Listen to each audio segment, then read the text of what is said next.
Most people focus on the moment a policy gets approved. The meeting, the signatures, the board vote, the announcement.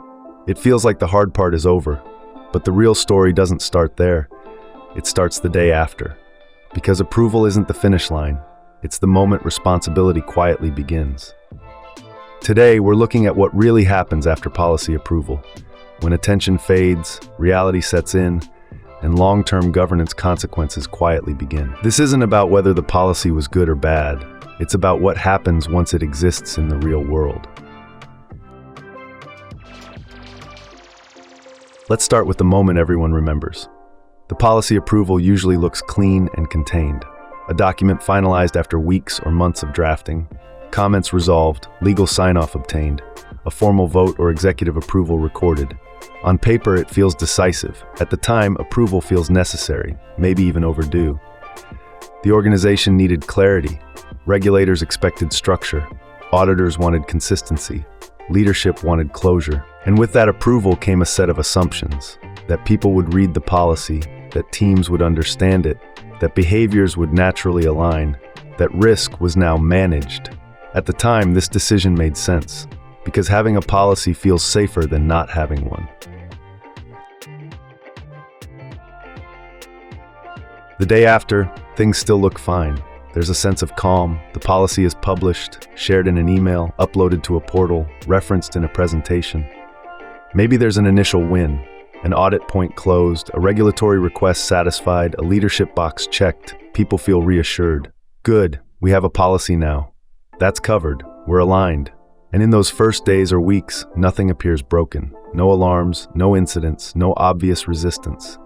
Which is exactly why everyone believes the decision worked. And importantly, there's no judgment here. This phase is quiet by design.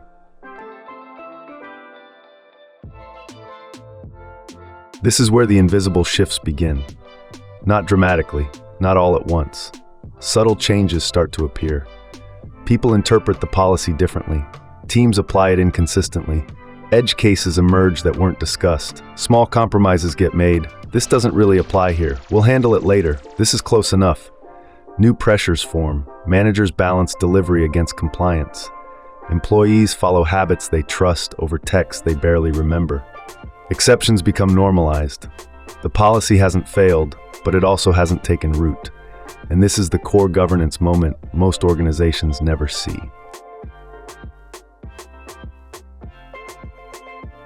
The consequences don't arrive loudly, they arrive slowly.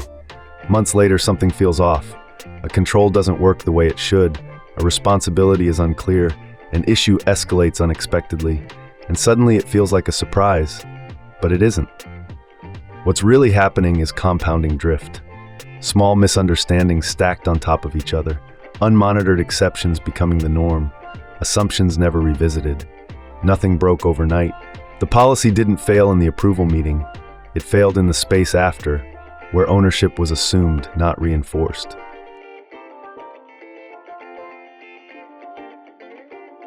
Most people don't ignore problems, they simply don't see them yet. That's human. Cognitive bias tells us, if it was approved, it must be fine. Overconfidence whispers, we've done this before. Process blindness creeps in. Policies feel static, while reality is dynamic. There's also emotional investment. People worked hard on the policy. Questioning it feels like questioning the effort. And then there's organizational inertia. Once something is approved, momentum shifts away from reflection and toward execution, even if execution hasn't actually changed. This isn't failure, it's normal.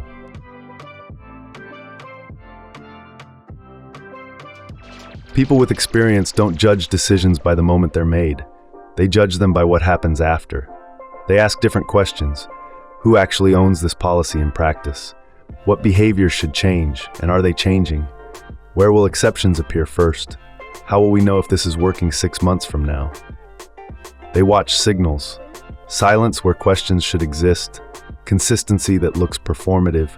Controls that exist only on paper. They expect drift and plan for it. Because experienced governance professionals know approval is an event. Oversight is a life cycle. The lesson isn't don't approve policies. The lesson is plan for the day after. One mindset shift matters most. A policy is not a solution, it's a hypothesis. One framing principle: if this works, what should look different in 3 months? One long-term question every organization should ask: who is responsible for noticing when this quietly stops working?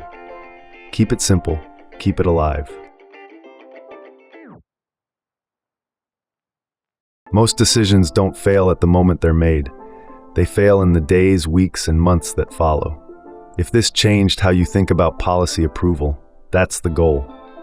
This is the day after, and next week we'll explore what happens after a control is implemented.